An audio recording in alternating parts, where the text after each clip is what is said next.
तो आज हम NMMSE राष्ट्रीय आय एवं योग्यता आधारित परीक्षा के मैथ सेक्शन यानी रीजनिंग वाला जो पार्ट है उसमें वेन आरेख को समझेंगे।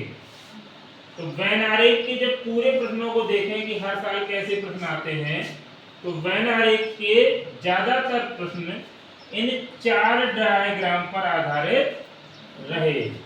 तो हम अगर इन 4 डायग्राम को समझ लें तो इसके सभी प्रश्न हमारे हल हो जाते हैं। इन डायग्राम का मतलब क्या है? अगर इस तरह का डायग्राम बना हुआ दिख रहा है, इसका मतलब है पूर्ण संबंध।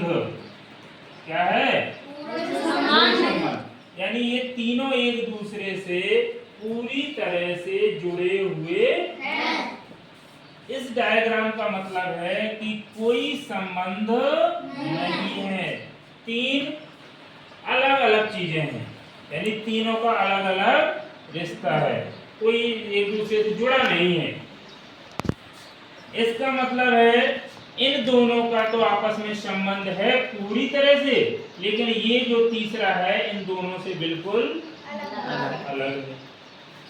इसका मतलब है कि इसको अगर हम कह दें A, इसको कह दें B और इसको कह दें C, तो B और C का A से तो पूर्ण संबंध है, यानी पूरी तरह से संबंध है, लेकिन B और C का आपस में कोई संबंध नहीं है। तो जो शब्द दिए रहते हैं उसी शब्दों का आपस में संबंध है या बिल्कुल नहीं है या कुछ है, यानी किसी एक से तो है लेकिन दूसरे से नहीं है, तो उस आधार पर हम इन डायग्राम का चुनाव करते हैं। केवल 2025 पिछले वर्ष के पेपर में एक नया डायग्राम ऐड हुआ इस तरह का। इसका मतलब है अगर हम इसको कह दें A, इसको कह दें B और इसको कह दें C, तो B और C का A से तो पूरी तरह से संबंध है, लेकिन अगर हम B और C की बात करें कि इनका आपस में क्या संबंध है, तो ये आपस में एक दूसरे से आंशिक रूप से संबंधित हैं। इसको बोलते हैं आंशिक। क्या बोलते हैं? आंशिक। आंशिक। इसे हम कुछ भी कह सकते हैं। कहने का मतलब है B और C का आपस में कुछ रिश्ता है, कुछ संबंध है। और इस पर आधारित एक सवाल आया था, पृथ्वी, जंगल और पर्वत। तो ये हो गई पृथ्वी, ठीक है,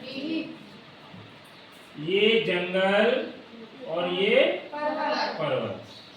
क्योंकि पृथ्वी में ही जंगल है और पृथ्वी में ही पर्वत है, लेकिन कुछ जंगल में पर्वत होते हैं और कुछ पर्वतों में जंगल होते हैं।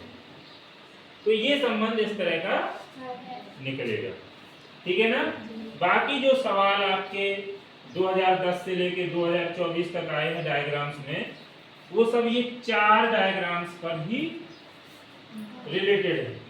यानी बस इन 4 डायग्राम्स को समझ लो तो आपके सभी सवाल सॉल्व हो जाएंगे।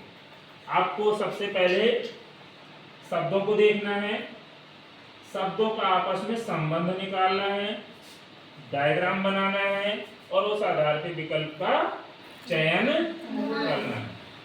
जैसे अब हम कुछ सवाल लेंगे, जैसे हम इसको ले लेते हैं 18 नंबर को। ये 18 नंबर सवाल है, ठीक है। ये 18, 19, 20 ये सब ये जो है 1 से लेकर के 40 तक इन 4 डायग्राम्स पर आधारित सवाल है। लिखा क्या है 18 में?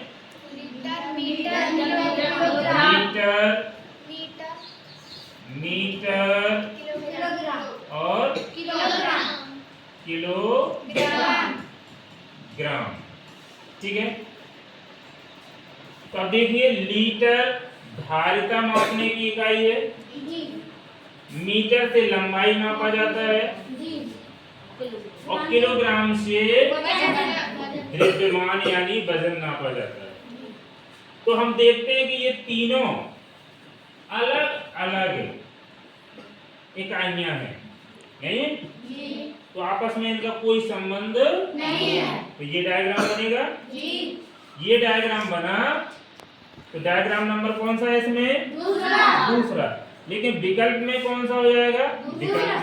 विकल्प हो जाएगा दूसरा।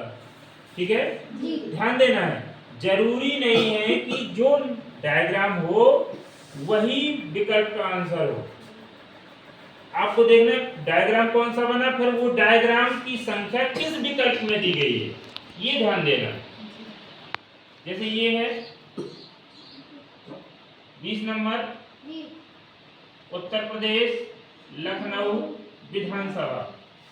तो उत्तर प्रदेश में लखनऊ है और लखनऊ में विधानसभा बनी हुई है, लखनऊ राजधानी में। इसका बना कौन सा? डायग्राम नंबर पहला। अब इसका विकल्प कौन सा हो जाएगा? विकल्प नंबर दूसरा हो जाएगा।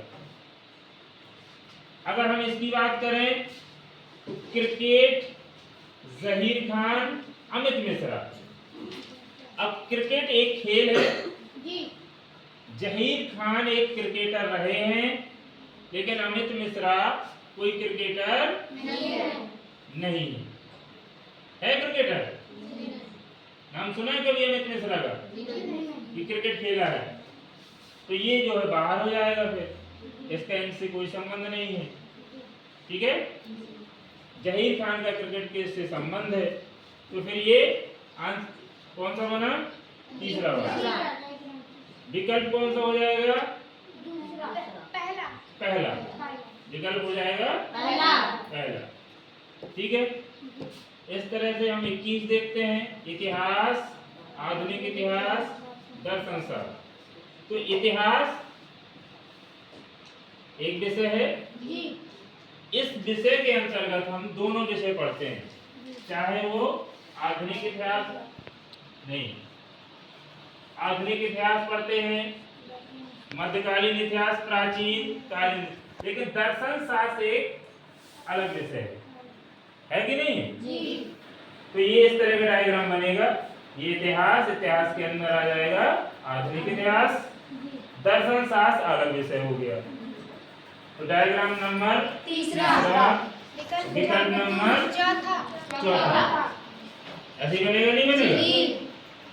और अगर हम इस तरह से देखें, विद्यालय, छात्र, छात्राएं, ये हो गया विद्यालय, छात्र, छात्राएं। दोनों होते हैं विद्यालय के अंदर, लेकिन छात्र अलग हैं और छात्राएं अलग। इसी तरह का एक क्वेश्चन और आता है कि विद्यालय, अध्यापक और छात्र, तो उसके लिए भी यही डायग्राम बनता है। डायग्राम नंबर चौथा, विकल्प नंबर पहला हो जाएगा, नहीं हो जाएगा? तो इस तरह से आप केवल 4 डायग्राम पर आधारित 1, 2, 3 और ये 4 डायग्राम पर आधारित जितने भी सवाल आए हुए हैं 2010 से लेकर के 2024 तक, केवल इसमें 4 डायग्राम का प्रयोग किया गया। केवल 2025 में आंशिक वाला डायग्राम ये यूज किया गया है और उससे केवल एक सवाल पूछा गया। कितने सवाल पूछे गए? एक। तो इस तरह से आपके बहन आरेख के सवाल बड़े आसानी से हल हो जाते हैं। अब सभी सवाल लगा लोगे, नहीं लगा पाओगे? लगाएंगे, प्रैक्टिस करेंगे। सिर्फ आपको शब्दों को समझना है, शब्द समझ में आ गए तो आरेख बना लोगे, और नहीं तो आलू बुखारा, आलू और फल, इसमें कंफ्यूज हो जाओगे कि आलू बुखारा क्या है, फल है कि सब्जी है? फल है। और किसी ने सोचा कि आलू को जब बुखार चढ़ता है तो उसे आलू बुखारा कहते हैं, तो फिर वो शब्दों का संबंध नहीं जोड़ पाएगा। जोड़ पाएगा? नहीं जोड़ पाएगा। ठीक है, तो इसके सभी सवाल लगाएं, प्रैक्टिस करें, जो नहीं बने तो पूछ लें।